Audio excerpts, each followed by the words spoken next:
Setelah melakukan uji coba dengan sejumlah tim besar tanah air, Sriwijaya FC yang kini telah kembali lagi ke Palembang akan melakukan uji coba dengan 3 tim lokal guna lebih mematangkan permainan jelang kompetisi Liga 2. Disampaikan oleh M. David, selaku manajemen tim Sriwijaya FC, 3 tim lokal yang akan dihadapi saat ini masih terus dicari.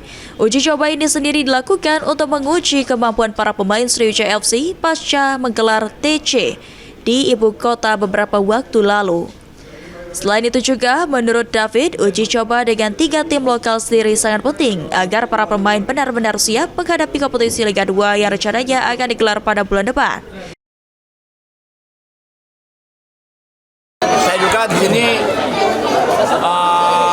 sesuai arahan dari Adul, mungkin kita uji coba dengan tim lokal yang memang yang sedikit kuat lah ya untuk menguji pemain Sriwijaya. Ini belum dapat. ada berapa rencananya? Rencana mungkin ada 3 tim lokal.